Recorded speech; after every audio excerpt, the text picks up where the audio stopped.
Sa paliparan ng New York, tinawagan ng estudyante sa kolehiyo na si Chloe ang kanyang ina na si Irene para sabihin sa kanya na nakauwi na siya at nalaman niyang nakansela ang birthday party ng kanyang ama dahil bigla siyang tinawag para magtrabaho. Dahil piloto ang kanyang ama, nagpa siya si Chloe na manatili sa airport para hanapin siya.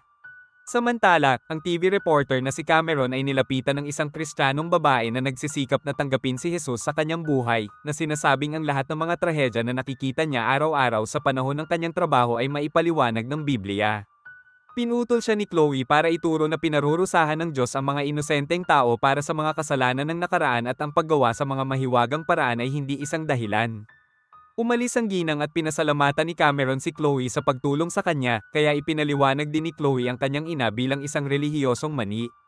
Sa parking lot, hinubad ng tatay ni Cameron na si Rayford ang kanyang singsing sa kasal bago makipagkita kay stewardess Hattie.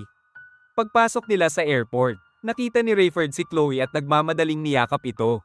Gayunpaman, hindi natutuwa si Chloe dahil napansin niyang nililigawan niya ang stewardess at tinawag siya dahil matagal nang nahihirapan ng mga magulang nito sa kanilang relasyon. Ipinaliwanag ni Rayford na napakabata nilang kasal at ang mga tao ay nagbabago ng malaki sa paglipas ng mga taon. Dahil nahumaling si Irene sa relihiyon, naging imposible na siyang pakisamahan. Nang mapansin na hindi suot ng kanyang ama ang kanyang singsing, nahulaan ni Chloe na kinuha niya ang trabaho ngayon para makasama si Hattie. Hindi pinansin ni Rayford ang sinabi nito at ibinigay sa kanya ang susi ng sasakyan nito bago umalis. Pagkatapos, pumayag si Chloe na magkape kasama si Cameron at pinag-usapan nila kung gaano kabaliw ang mga tao sa pasasalamat sa Diyos para sa mga trahedya. Naputol ang kanilang pag-uusap nang dalhin siya ng isang empleyado ng 2 tiket para sa iyo sa London para maibigay niya ito sa kanyang ama na inabot siya ng 2 linggo upang mahanap. Ito ay nagpapatunay na siya ay nagplano ng paglalakbay ngayon ng maaga at ito ay hindi isang biglaang tawag. Isang bigong Chloe ang nagbigay ng mga tiket kay Cameron at hiniling sa kanya na siya na lang ang maghatid. Habang sumasakay sina Cameron at Rayford sa eroplano, pumunta si Chloe sa kotse ng kanyang ama at hinanap ang kanyang singsing sa kasal. Umuwi siya at pagkatapos batiin ang kanyang kapatid na si Remy, umupo siya para makipag-chat sa kanyang ina. Sa una ay palakaibigan ng usapan ngunit nang sabihin ni Chloe ang pangyayari sa paliparan ay nagiging tense ang mga pangyayari. Si Irene ay nagsimulang mang-aral at si Chloe ay nagalit, kaya siya ay umalis. Nangangailangan ng distraction, napunta si Chloe sa mall kasama si Remy. Nag-aalala ang bata sa kanilang mga magulang. Ngunit tiniyak ni Chloe na magiging maayos ang lahat at magkayakap sila. Biglang may kumislap na liwanag at nakita ni Chloe ang sarili na niyayakap ang damit ni Remy dahil wala na siya. Sa paligid niya, nakikita ng mga tao na nawawala ang kanilang mga mahal sa buhay. Habang nagpapanik ang mga tao sa buong lugar, bumangga mismo sa mall ang isang kotse na nawalan ng driver. Si Chloe ay tumingin sa loob at nakita ang isang patay na tao sa upuan ng pasahero. Sa lalong madaling panahon ang mga tao ay nagsimulang gumamit ng pagkakataon upang pagnakawan ang mga tindahan at ang mga bag ng mga nawawalang tao. Sa labas ng isang malaking masikip na trapiko ay nakaharang sa mga lansangan. Sa flight ni Rayford, may mga pasaherong sumusubok na makipag-usap ng magiliw ngunit ang iba naman ay ayaw maabala. Sa sandaling lumipad ng maayos ang eroplano, lumabas si Rayford sa sabungan upang lihim na salubungin si Hattie at ipakita sa kanya ang mga tiket na ibinigay sa kanya ni Cameron. Biglang nagsimulang manginig ang eroplano at natuklasan ng mga tao na isang grupo ng mga pasahero ang nawala. Nagsimulang magpanik ang mga tao nang mawala ang altitude ng eroplano, kaya nagmamadaling bumalik si Rayford sa sabungan upang matuklasan na wala na ang kanyang co-pilot. Agad niyang kinuha ang mga kontrol upang patatagin ang eroplano. Sinimulan ni Cameron na i-record ang lahat habang ang mga tao ay nawalan ng malay at nagsimulang kumatok sa pintuan ng sabungan. Na hinihiling na makita ang kapitan. Nabigo si Hattie na pakalmayan sila at sinubukan ni Cameron na tulungan siya nang hindi nagtagumpay. Nang makita ito sa mga kamera, pinataas ni Rayford ang pressure sa cabin at bumaba ang oxygen mask. Nahihirapang huminga ang mga pasahero kaya wala silang choice kundi bumalik sa kanilang mga upuan at gumamit ng mga maskara. Pagkatapos ay sinubukan ni Rayford na gamitin ang radyo para tumawag para sa tulong ngunit walang sumasagot at hindi gumagana ang kanyang telepono. Sa sandaling huminahon na ang lahat, ibinalik ni Rayford sa normal ang pressure at nakipag-usap sa mga pasahero gamit ang kanyang makapangyarihang boses para manatili sila sa kanilang mga upuan. Ipinaalala niya sa kanila na ang gulat ay ang kanilang pinakamasamang kaaway sa ngayon, kaya dapat silang manatiling tahimik hanggang sa makakuha sila ng higit pang impormasyon. Pagkaraan ay napagtanto ni Hattie na ang kanyang kapwa stewardess ay wala na at tumakbo sa sabungan upang humingi ng kaganawahan kay Rayford dahil siya ay nagkakaroon ng breakdown. Dahil aalis na rin ang lahat sa kanilang mga upuan, nagsimulang mag-record muli si Cameron at mag-interview sa mga pasahero. Walang nakakita ng kakaiba at ang pagkawala ay nangyari kaagad, naiwan lamang ang mga damit ng mga tao. Isang babaeng nagpapanik na tumakbo sa banyo para kumain ng masayang pulbos at bumalik sa kanyang upuan na nagsasabing alam niyang wala sa mga ito ang totoo. Sinabihan siya ni Cameron na matulog habang napapansin niyang isinulat niya na hindi ito totoo sa kanyang kamay. Iniisip ng isang Muslim na lalaki na dapat silang magdasal ngunit ang isa pang pasahero ay nagsimulang makipagtalo sa kanya dahil mayroon silang iba't ibang mga Diyos kaya't hindi nila may bahagi ang kanilang mga panalangin bago pa lumala ang mga bagay. Inanunsyo ni Rayford na lilipad na siya pabalik sa New York. Sa mall, nagawa ni Chloe na dumaan sa karamihan pagkatapos ng maraming pagtulak at paghihirap. Nagmamadali siyang pumunta sa parking lot upang patuloy na hanapin si Remy ngunit kailangang tumakbo palabas nang biglang bumagsak sa lupa ang isang maliit na eroplano at nawasak ang sasakyan ni Rayford. No choice si Chloe kundi magsimulang maglakad at nang dumaan ang dalawang bikers ay ninakaw nila ang bag ng kapatid. Sa sandaling iyon, may bumagsak sa tulay at nahulog ang isang school bus na dumaong sa ilog. Tumakbo si Chloe upang tulungan ang mga pasahero nang matuklasan lamang na walang laman ang bus. Hindi nagtagal ay nakarating siya sa bayan at sinubukang tawagan ang kanyang bahay, ngunit walang sumasagot. Bumagsak ang mga sasakyan sa buong lugar at dumating ang isang ambulansya upang kunin ang mga nasugatan. Tinakbo ito ni Chloe sa pag-aakalang maaaring isa si Remy sa mga biktima at kailangang itulak siya ng mga pulis pabalik. Habang patuloy na naglalakad si Chloe sa bayan, biglang sumabog ang mga salamin na pinto ng isang tindahan ng alahas at tumilapon ng isang patay na magnanakaw. Lumabas ang empleyado ng tindahan na may dalang baril at tinutukan ng isang Chloe hanggang sa tumakas ito. Hindi nagtagal ay nakarating siya sa ospital kung saan napansin niya ang isang palatandaan na nagsasabing ang wakas ay narito na. Sa TV, nanonood siya ng balita at nalaman niyang nawala na ang mga tao sa buong bansa kaya mabilis na kumalat ang kaguluhan. Punong-puno ang ospital ng mga desperado na naghahanap ng kanilang mga mahal sa buhay at hindi man lang makalapit si Chloe sa pasukan. Nagpasya siyang lumibot sa likuran at sinira ang isang salamin na pinto para makalusot. Iniiwasan niya ang 12-dosenang tao sa quarters, nakarating siya sa nursery at natuklasan niyang wala na ang lahat ng bagong silang. Habang sinusuri niya ang mga silid, isang ina ang lumitaw sa kanyang likuran at sinabi sa kanyang mga anak sa lahat ng edad na nawala. Hindi lamang sa USA kundi sa iba pang bahagi ng mundo. Bumalik sa Rayford, natuklasan niya ang isang eroplanong lumilipad sa parehong landas ng paglipad at sinubukang makipag-ugnayan sa piloto, ngunit walang sumasagot. Ang isa pang eroplano ay nawawalang parehong piloto ngunit mayroon pa itong ilang pasahero na natitira. Kung nagmamadali siyang sabihin sa kanyang mga pasahero na ilagay ang kanilang mga seatbelt habang si Rayford ay nagsimulang ilipat ang kanyang eroplano, pinamamahalaang upang ikiling ito ng sapat. Matagumpay na naiwasan ang pagbagsak ngunit tumama pa rin ang pakpak ng eroplano ni Rayford sa kabilang eroplano habang papalabas. Sumilip si Cameron sa bintana at napansin ang ibang eroplano na bumabagsak sa apoy. Ang isa sa mga pasahero ay gumagamit ng distraction upang suriin ang bag ng lalaking Muslim sa pag-aakalang maaaring mahanap niya ang bomba na sanhi nito, ngunit ito ay isang electric toothbrush lamang. Itinuro ng isa pang lalaki na ang sangkatauhan ay walang teknolohiya upang gawin ito at iniisip na ang mga nawawalang tao ay dinukot ng mga dayuhan.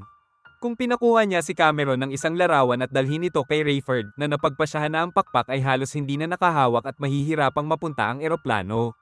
Ang autopilot ay hindi gumagana at si Rayford ay hindi makaalis sa sabungan kaya ipinadala niya si Cameron upang suriin kung mayroong anumang natapon mula sa pakpak. Ginawa ito ni Cameron at kinumpirma na nawawalan ng gasolina ang eroplano. Napansin ito ng isa pang pasahero at nagsimulang magpanik habang ang isang babae ay nabigla. Na nagsasabing gusto niyang bumalik sa lugar kung saan nawala ang kanyang anak. Biglang nag-apoy ang pakpak at nagsimulang manginig ang eroplano kaya mas lalo pang nag-freaking ang mga tao.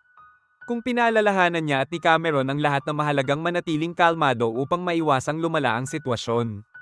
Pagkatapos ay in-update ni Cameron si Rayford na nagpapaliwanag na wala siyang magagawa kundi subukang makapunta sa New York bago sila maubusan ng gasolina.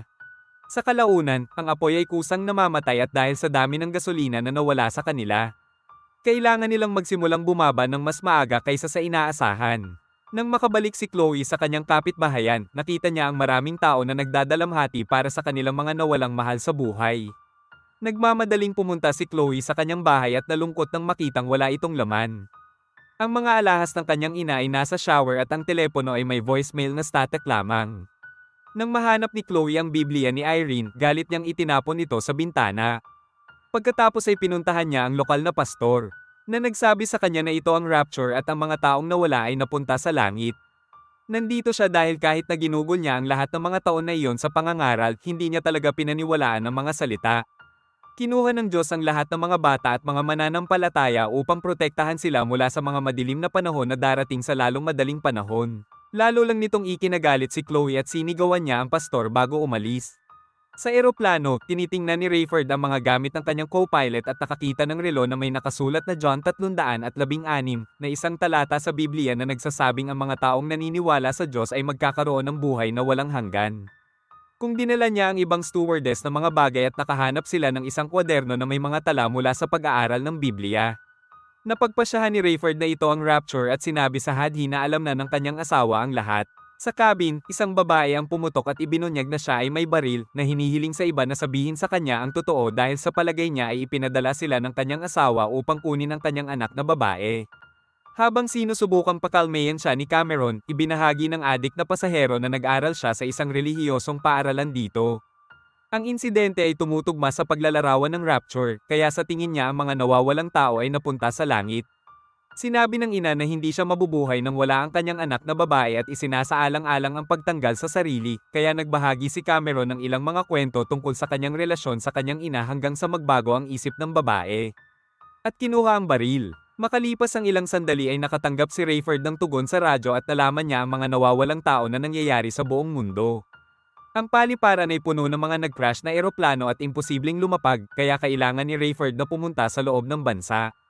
Bago makapagtalo si Rayford laban sa mga utos na ito, huminto muli ang radyo.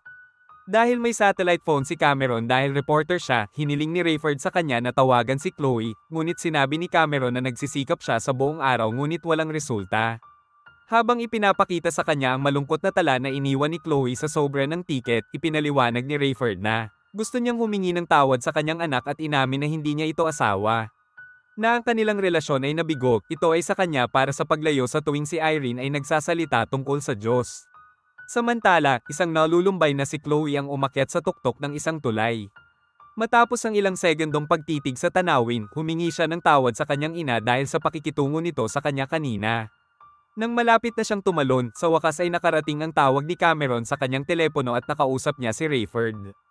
Sinasabi nila sa isa't isa na mahal kita at sumasang-ayon si Irene ay tama. Ipinaliwanag ni Rayford na hindi siya sigurado kung makakahanap siya ng espasyo para mapunta ang eroplano ngunit bago pa siya makapagsalita, nawalan ng signal ang telepono at natapos ang tawag. Ang pag-alam na buhay ang kanyang ama ay sapat na para bumaba si Chloe at tumakbo pabalik sa bayan kung saan sumakay siya ng inabandonang bisikleta upang makakilos ng mas mabilis. Kasabay nito ay sinabi ni Rayford sa mga pasahero ang tungkol sa kanilang mababang posibilidad na mabuhay at hiniling sa kanila na magsimulang manalangin. Habang nagsisimula ng bumaba ang eroplano, nakarating si Chloe sa isang construction site at sumakay sa isang truck upang simulan ang paglilinis sa lugar sa pamamagitan ng pagtulak sa lahat ng mga bagay palayo. Sinubukan niyang tawagan si Cameron at sa kabutihang palad ay bumalik ang signal, kaya nasabi niya sa kanyang ama na nakahanap na siya ng lugar para mapunta ito. Hindi gumagana ang guidance system ng eroplano kaya hiniling ni Cameron kay Chloe na buksan ang compass app at ibigay sa kanila ang mga coordinate ng kanyang lokasyon bago biglang matapos muli ang tawag. Pagkatapos ay inilagay ni Cameron ang mga coordinate sa mapa ng kanyang telepono na ginagamit ni Rayford bilang gabay sa paglipad ng eroplano sa tamang direksyon. Gayunpaman, napakadilim pa rin para mahanap niya ang eksaktong lugar. Ang masaklap pa, sa wakas ay nauubusan na ng gasolina ang eroplano. Sa pagkakataong iyon ay muling naikonekta ni Chloe ang kanilang mga telepono at humingi sa kanya si Rayford ng malaking ilaw dahil hindi sapat ang truck. Mayroong ilang mga tangke ng gas sa malapit kaya tinakpan ito ni Chloe ng gasolina at naghagis ng lighter na lumikha ng isang malaking pagsabog. Ang apoy ay nakita ni Rayford at nagsimula siyang bumaba sa direksyon na iyon. Si Chloe ay tumalon pabalik sa truck at sinubukang kumawala sa daan, ngunit siya ay naabala sa apoy na siya ay nauwi sa pagbangga. Ang eroplano ay tumama sa ilang mga cable habang ito ay bumaba ngunit ito ay nagdudulot lamang ng ilang pagyanig. Hindi nagtagal ay umabot ito sa lupa at tumigilid dahil hindi pa lumalabas ang mga gulong sa likod. Ang buntot at isang pakpak ay kinaladkad sa lupa, ngunit nagawa ni Rayford na tumayo ng tama ang eroplano at ang pakpak ay umakyat upang maiwasan si Chloe sa truck sa tamang oras. Ang eroplano ay dumudulas sa unahan ng ilang milya pa na tumama sa isang grupo ng mga bagay sa daan. Mukhang malapit na rin itong tumama sa isang malaking tangke ng gas, ngunit mabuti na lang at huminto ito bago pa mangyari ang pinakamasama at ligtas ang lahat. Habang ang apoy na sinimula ni Chloe ay muling sumabog, kinuha niya ang inflatable slide upang tuluyang makaalis ang lahat sa eroplano. Tumakbo si Chloe para yakapin sina Cameron at Rayford na umamin na hindi na siya dapat umalis. Ibinigay niya sa kanya ang mga singsing sa kasal ng kanyang ina bago ang lahat ay lumingon upang tumingin sa bayan sa malayo, napansin ang lahat ng apoy. Sinabi ni Cameron na katapusan na ng mundo ngunit sa tingin ni Chloe ay simula pa lamang ito, tiyaking mag-subscribe at i-on ang mga notification para makapanood ka ng higit pang mga video na tulad nito. Salamat sa panonood!